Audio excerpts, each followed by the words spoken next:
ప్రతి క్షణం సమాజం కోసం మీ మిత్ర న్యూస్.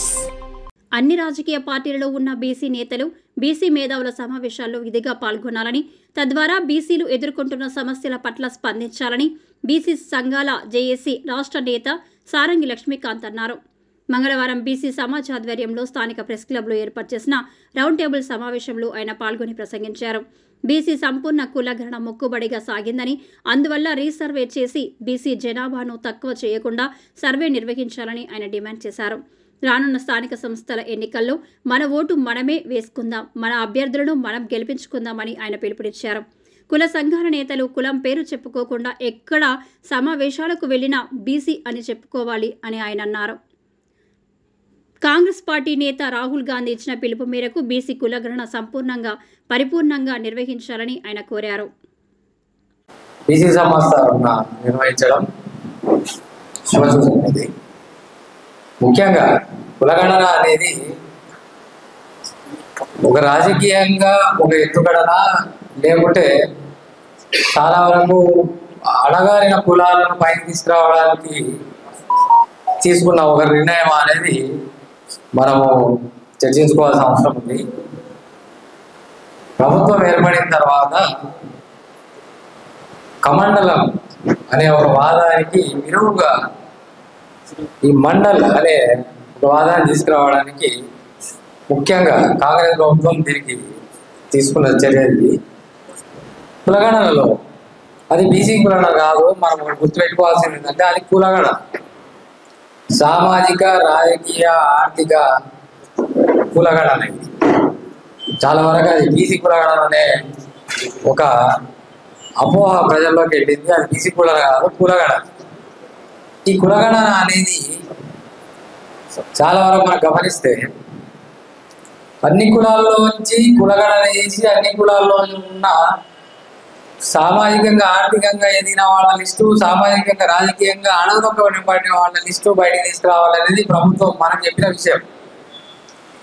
కానీ మొన్న అసెంబ్లీలో ప్రవేశపెట్టిన కులగణన రిపోర్ట్ ఏదైతే ఉందో దాంట్లో ఖాళీ జనాభా మాత్రమే చెప్పేసి దాంట్లో బీసీలను ముస్లిం బీసీలుగా, హిందూ బీసీలుగా విభజించి చూపించి మన బీసీల శాతాన్ని 46% తగ్గించి ఓసీల శాతాన్ని 22% పెంచేసి వాళ్ళల్లో మనకు ఎస్సీలను ఎస్టీలను విభజించి చూపించి మీ బీసీ కులాలు 46%కే ఉన్నవి అనే విషయాన్ని అధికారికంగా అసెంబ్లీలో ప్రవేశపెట్టడం జరిగింది.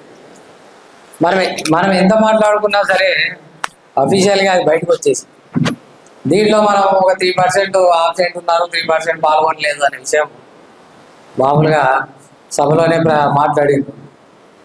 కానీ మళ్ళీ రీసర్వే అన్న తర్వాత సంఘాలు అన్నీ కూడా, అంటే సూర్యనారాయణ లాంటి వాళ్ళు, సార్ లాంటి వాళ్ళు, చాలామంది పెద్ద మనుషులు మళ్ళీ డిమాండ్ చేయడం వల్ల కానీ, మనం పోరాడడం వల్ల కానీ ప్రభుత్వము ఒక రీసర్వే అనేది మళ్ళీ చేసుకోండి అనే ఆప్షన్ ఇచ్చి 16 నుంచి 28వ తారీఖు వరకు ఈ నెల ఛాన్స్ ఇచ్చింది.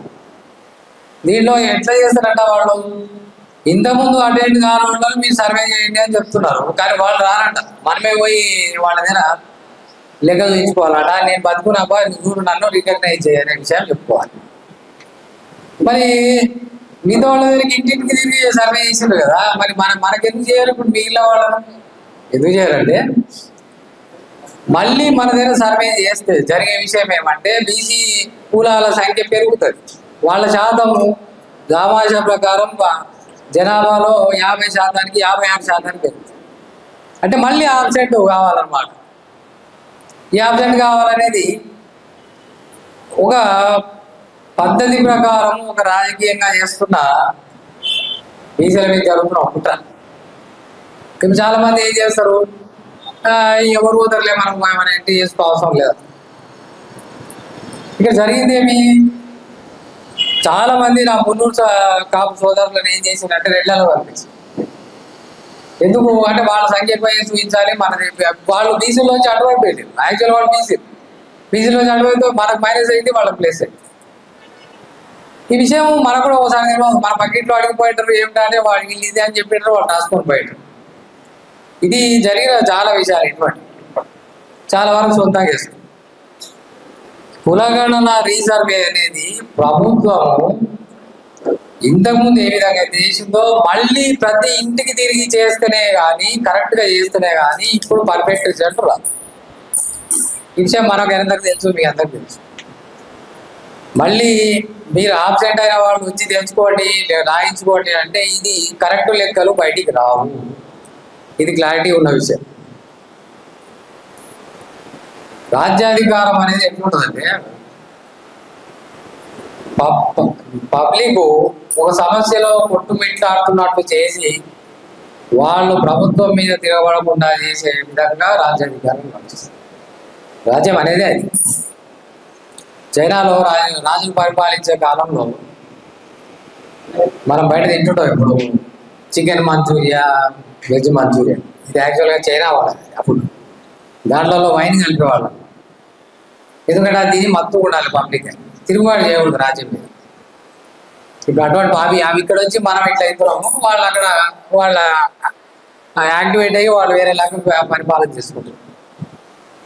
కాబట్టి ప్రభుత్వాన్ని కానీ ముఖ్యంగా గుర్తుపట్టాల్సింది ఏంటంటే, బీసీ రాజ్యాధికారం కావాలి అని చెప్పి కుల సంఘాలు కొట్టాలి, బీసీ రాజ్యాధికారం కావాలని చెప్పి ప్రజా సంఘాలు కొట్టాలి, బీసీ రాజ్యాధికారం కావాలి అని చెప్పి బహుజన సంఘాలు కొట్టాలి.